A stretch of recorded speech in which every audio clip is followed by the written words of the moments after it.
Hey everybody, Steve Sheets here with Ghost Ranch Communications, bringing you a quick tutorial about how to make beautiful tables in Google Slides. There's a couple specific little edits that I think are going to be really helpful. One of them is brand new to me. I don't know if it's a new feature or if I just finally found it, but it was a huge breakthrough moment that I've just been dying to have in Google Slides. So stick around, find out what it is. I think it's going to be really useful for you. By default, a table in Google Slides might look something like this, or if it's been imported from PowerPoint, it might look even worse, might look something more like that.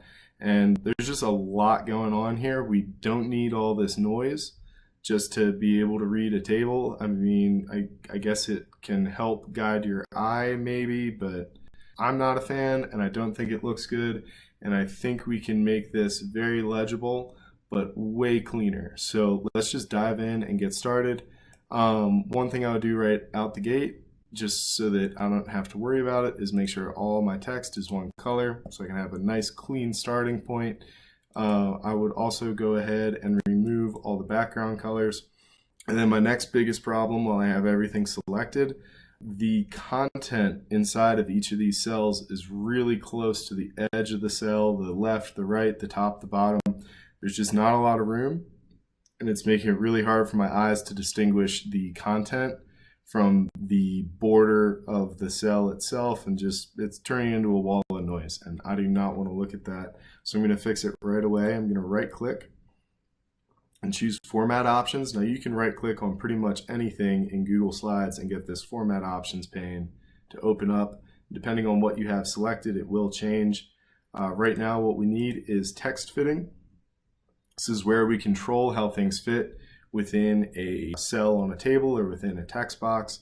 What I want to edit is the padding, which is the padding that goes between the content and the edge of the content holder. So in this case, these cells themselves, the edge of that cell and the text itself within it. I'm going to turn the top padding up. I'm going to turn the bottom padding up. Let's turn that down to 0.1 on each of those. And then you can see in like this units column, for example, the header is way over here. The content is way over there. I guess some people like their numbers to be right aligned as opposed to words, which are left aligned. I think a lot of accountants do that by default. I'm not going to mess with it for this one. I'm just going to struggle through and try to make it look good. But right now, the data for units is closer to the word unit cost than it is to the word units. So I want to turn this left and right padding way up, and maybe I've overdone it. We'll see.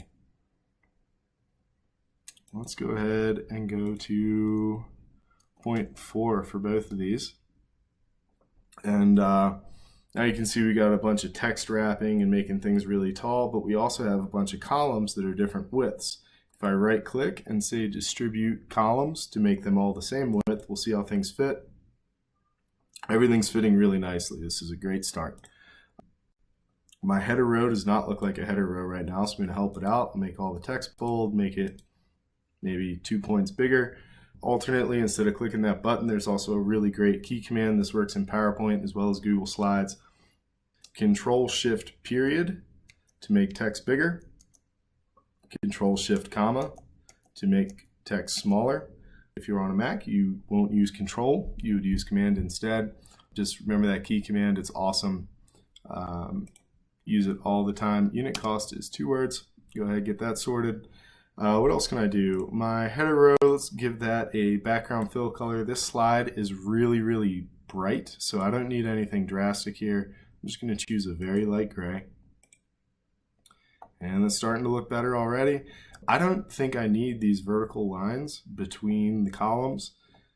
It's pretty easy to tell what column is what without them, most likely. So I'm going to go ahead, I'm going to turn all these borders off. Yeah, I can distinguish my columns very easily. I did not need those vertical lines in there. But for reading across, I do think the horizontal ones were helpful. So this is what is a new feature to me that I really wanted to share. I'm going to bring just those horizontal lines back. And the way that you can do that, after you've selected the area you want to affect, there's this little drop down button, And each one of these icons represents a different type of line that could be put on or between the cells in your selection. If you hover over them, you'll get a tooltip that'll tell you what they are. I want this inner horizontal border. I want to bring those back, so I'm going to click that. You can see it has selected all of my inner horizontal borders. It did not get the bottom one. I'm fine with that. I don't want a line at the bottom. I don't need it. And we don't want to add more visual noise than we need. I want them to have a 1-point border. I'm going to choose a gray that's just slightly darker than what we did for the header, because these lines are so thin they will be a little bit harder to see, but I think it's going to work really well. And there we have it. We have a much better looking table than what we had before. I think it's extremely easy to read.